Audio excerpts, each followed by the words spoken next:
In this chapter, we will learn about function and graphs. Let us start off by looking at how to sketch the graph of a quadratic function. We are asked to sketch the graph of this quadratic function y equals to ax squared plus bx plus c. We will also need to find the minimum and maximum point of such a function. Now, let us recap. When will the quadratic function be an N-shape? And when will it be a U-shape? Yes, it will be an N-shape when the coefficient of x squared is negative. For instance, y equals to negative x squared plus 5x plus 6. And when will it be a U-shape? Yes, when the coefficient of x squared is positive. For instance, y equals to x squared minus 5x minus 6.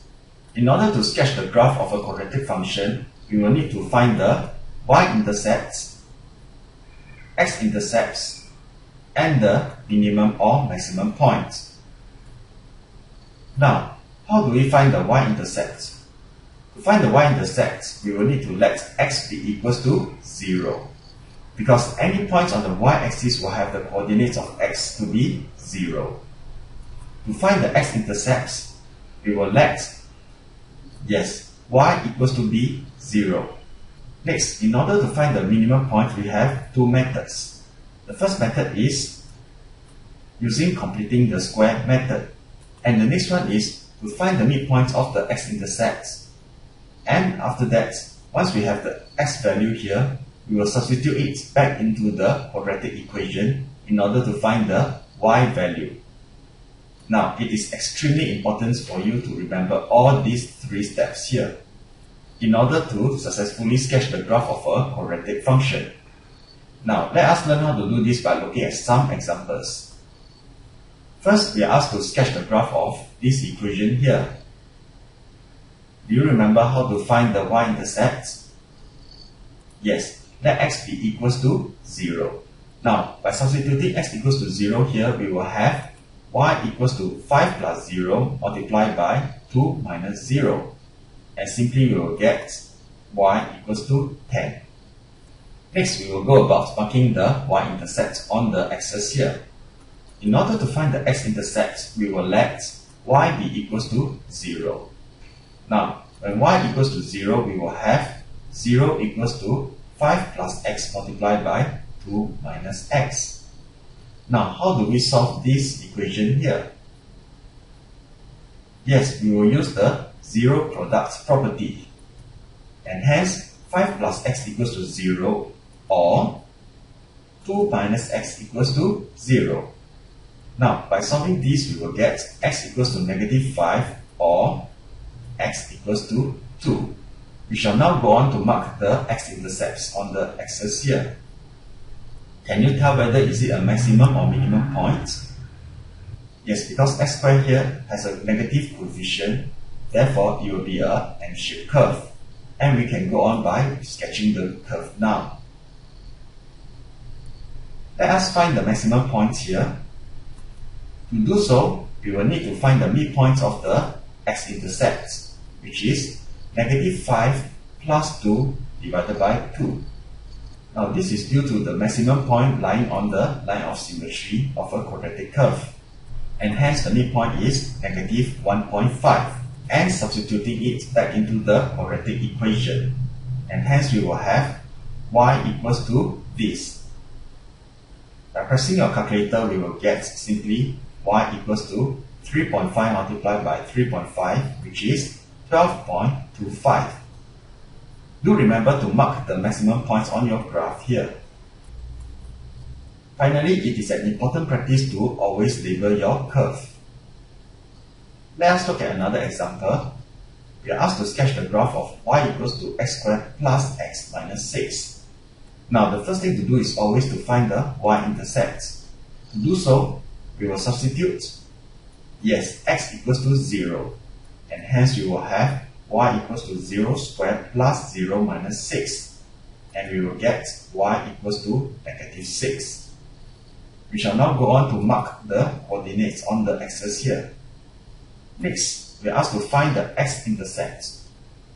We shall do so by using the factorization method. When y equals to 0, we will have this quadratic equation here. To solve that, we will need to factorize the quadratic equation. And yes, we can now solve this by using the zero products property. And hence, x plus 3 equals to 0 or x minus 2 equals to 0. By solving these two equations, we can now get the x-intercepts, which is x equals to negative 3 or x equals to 2. Let us go ahead to mark them on the axis here. Do you know what is the shape of this quadratic curve? Yes, since the coefficient of x squared here is positive, the shape is a U-shaped curve. Now, what happens if this quadratic equation here cannot be factorized? Well, you can still find the x-intercept by using the quadratic formula. Let us go on to find the minimum points now. To find the minimum points, we will find the midpoint of the x-intercepts. And hence we will have x equals to negative 0.5 here. To find the y-coordinates of the minimum point, we will substitute it back into the equation. And hence we will have this. By pressing our calculator, we will have y equals to negative 6.25. And we will go on to mark the minimum points on the graph here. Finally, an important practice is always to label your graph here. Now, let us look at the third example, whereby we are asked to sketch the graph of y equals to x squared plus 8x plus 3. To do so, we will again find the y-intercepts by letting, yes, x equals to be 0. And hence we will have y equals to 3. Let us now mark it on the axis here. Then we will go on to find the x-intercepts. For this example, we will find the x-intercept by completing the square. Now, in order to find the x-intercept, we will need to let, yes, y equals to be 0. And hence we will have this quadratic equation here. To complete the square, we will first need to halve the x and put it into the brackets, and to subtract the square of this number there. And finally, do remember to put the plus 3 back into the equation. Now simplifying, we will have this. Do you remember how to solve this? Yes, we will plus 13 on both sides, and then we will square root on both sides. Now remember to put a plus minus sign in front of your square roots. And therefore, we have two answers, x plus 4 equals to square root 13 or x plus 4 equals to negative square root 13. And this will give us x equals to negative 0.394 or x equals to negative 7.61. Now let us mark the x-intercepts on the axis. And remember, we found this x-intercepts here by completing the square. Do you know what's the shape of this quadratic curve here? Yes, because the coefficient of x squared again is positive, we will have a U-shaped curve. We shall now go on to find the minimum points. Now it is very easy to find the minimum or maximum points because we have previously completed the square. And hence the equation of this quadratic curve will now look like this from the previous working. In order to find the minimum point, we will need to let this be equals to 0. And hence x plus 4 equals to 0 and x equals to negative 4. When this is 0, y is simply equals to negative 30. And hence the minimum point is simply negative 4, negative 30. Do remember to label your minimum point and the quadratic curve. One thing to note, you can also use the midpoints method to find the x-intercept. But by using the completing the square method, it will be easier and faster to find the minimum or maximum points. Let us look at some more examples here to figure out how to find the minimum or maximum points. Now, do you know how to find the minimum or maximum points of this quadratic curve here? First, we will let x minus 5 be equals to 0. And hence x equals to 5. When this is 0, y is simply equals to 8. and therefore the minimum point is 5, 8. We know that it is minimum because the coefficient of all these three curves are actually positive.